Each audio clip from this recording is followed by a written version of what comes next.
So you want to visit Sydney, Australia, but you don't want to go broke because of it. Am I right? At least this is how I feel. So this is how I traveled Sydney, Australia on the cheap. I'm surrounded by shadows, rising up from the floorboards like black smoke. Silhouettes at the front door, they come alive when the lights out, and the silence is so loud. I'm surrounded by shadows.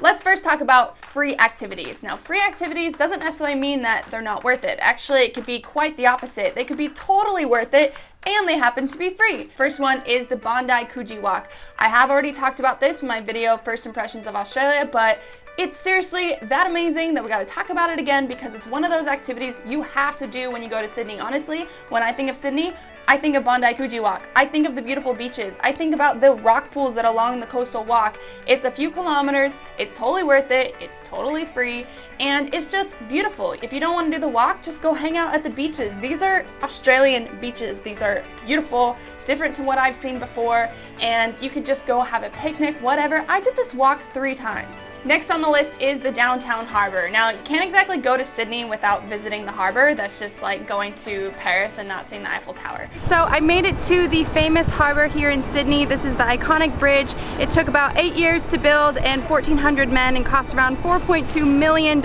It's really beautiful. The whole area is really lively, lots of people, and just gorgeous views, gorgeous architecture, so you can go get a lot of photos. This is free, technically. If you want to go, walk around, you don't have to pay anything. Well, you do have to pay for if you go to a restaurant or something in the local area, but other than that, just going around, walking around, taking cool photos, seeing the scenery, that's beautiful in itself, and that's something you can do during the day. You can do it at night for a different type of view. Everything lights up. You can go to the Opera House. That you do have to pay for. I personally didn't really want to go to the Opera House, but I did know some people who went. They thought it was great. I was perfectly fine just looking at it from the outside. From the outside, looks beautiful. Took some cool pictures. Right around the harbor is the Botanical Gardens. So that's going to the next activity that is also free, and that is basically going to give you view of the harbor, but then also a beautiful park. You know, it's really luscious, it's really green, lots of flowers, it's very peaceful. You could sit down, relax there, have a picnic. It's a really good place to bring families to. So I thought the Botanical Gardens were beautiful. I also thought there were a lot of strange birds there. I mean, there's strange birds in Australia in general to me. Like, I've never seen birds like this, but I found a lot of those birds at the Botanical Gardens. So when I went, I was just like chasing birds, taking photos. So if that's something you want to do, you can go do that. But yeah, it's just right next to the harbor, so you could do 2 in 1. The next activity I want to talk about is free, but obviously a touchy subject, and this is Hillsong Church. Now, I'm not trying to convert you. You don't need to be Christian. You don't even need to be religious. I just think this is a really cool local experience that you should test out, because Hillsong's actually from Sydney, and they have 21 churches globally around the world. Actually, Justin Bieber and Selena Gomez, they go to this church, so it must be cool. It's not a traditional church at all. It's basically a giant concert. I freaking saw a person do a backflip during worship. You can meet locals, which is actually not that easy to do all the time when you're traveling. If you go to Hillsong Church, it's physically impossible for you not to meet a local. You can go to the service and then you can go out to lunch with people, and maybe, who knows what could happen. Endless possibilities. When I used to live in Paris and friends would come visit me in Paris, I would take them to Hillsong. I didn't care if they were not religious. They all loved it. Because 1, they met French people, and 2, they were like, this is church? This doesn't feel like church. This is just a concert. I was like, yeah, that's why it's awesome. Next on the list is the Paddington Market. This is open every Saturday from 10 a.m. to 4 p.m. No, this is obviously not free. I mean, technically, you could just not buy anything and walk through them. Or, yes, you do have to spend money, but the cool thing is, when you do buy something, not only are you supporting the local and emerging designers, but also the funds are being used for community activities and heritage building maintenance run by the Paddington United Church. Sorry, I'll stop talking about church, but just know that if you buy something, it's also part of that money is going to a good cause, so that's kind of great. I actually bought this ring right here from the Paddington Markets. It wasn't expensive, it was like 20 bucks, and went to a good cause, and I like it, so it was great. Next on the list is King's Cross. Now, I didn't exactly take any footage, probably because what I was doing in King's Cross was drinking. The reason I want to talk about this, it's a good place to go to cheap and affordable bars and meet a lot of people, so I recommend checking out this area. I also recommend, which is kind of close, you can go to the top of the Shangri-La Hotel, because at the top you'll have a beautiful view of the city. I recommend going at night, getting a cocktail. Yes, the cocktails are expensive, but just get 1 cocktail. They're like $20.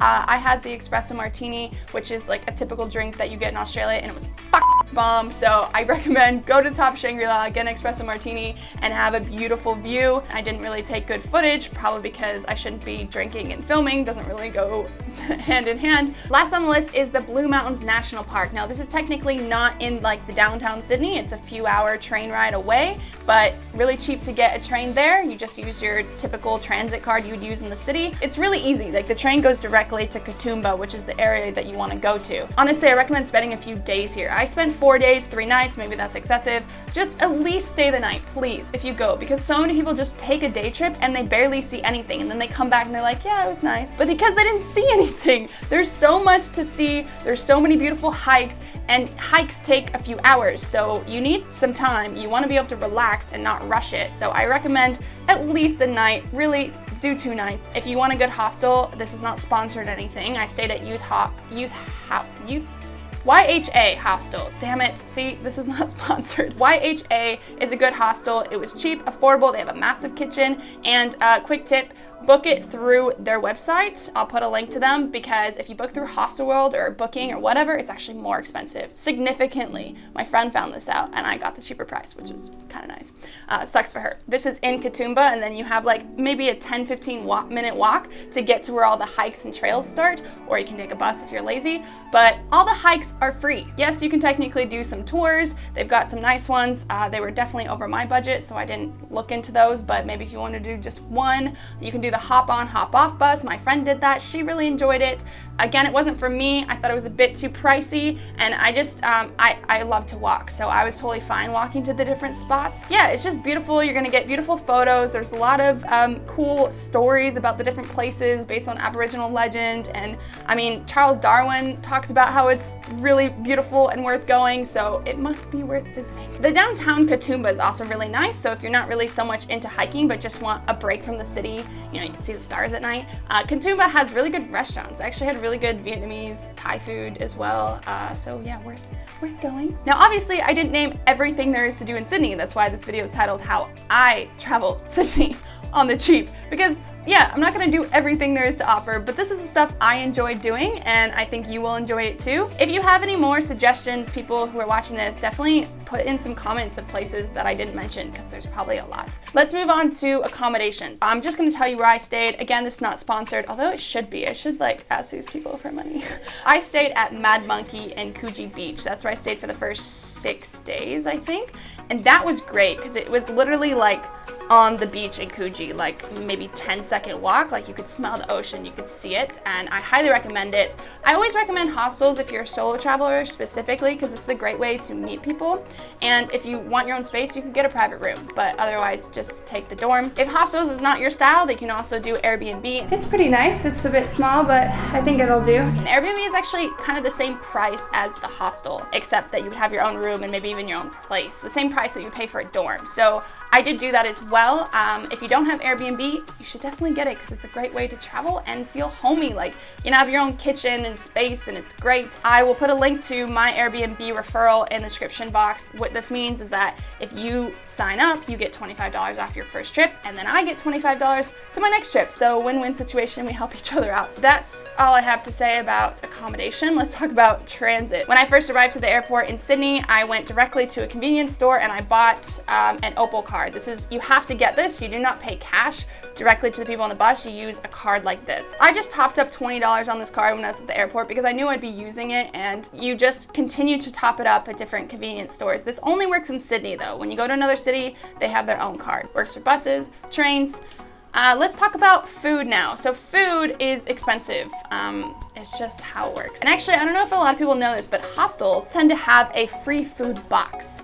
So what that means is when travelers are leaving, going to the next destination, and they didn't finish all their groceries, they put it in the free food box. And it's not disgusting. It's not like they're leftover food. Well, sometimes. But really, it could be like a bottle of olive oil, which is expensive. And do you really want to buy a bottle of olive oil if you're staying for 2 nights? No. But now somebody left it. I actually scored a can of Nutella. that was not the best thing. So yeah, that's everything I have to say about how I traveled Sydney. I hope you guys found this video helpful. If you did, definitely give it a thumbs up and tell me what you found helpful, or give me more suggestions for other travelers who are looking at this video. If you've been wondering why I've been kind of absent on social media, just check out my Instagram stories. You'll find out what I've been up to because it's been a bit rough on my end. Or you can check out my Patreon. I posted more like in-depth videos, and I also just posted a video about basically my travel plans all the way up until November. So if you want to be a Patreon, you can click on the link in the description. Speaking of Patreon, I want to thank a few of my Patreons. Steve W. I want to thank Eric Bates, and I had to look up how to say this, Yargo Coaster, I think, and Joseph Barney. I just want to thank you guys because you're always commenting on the Patreon platform and just very active and very supportive, and I just really appreciate it, and I wanted to tell you that publicly. So thank you for being my Patreon.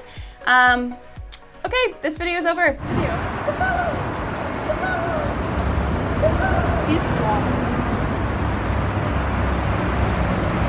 This is super ghetto hair dyeing in the hostel. We are dyeing my hair blue. Well, first we're bleaching it, and then we're gonna see what happens.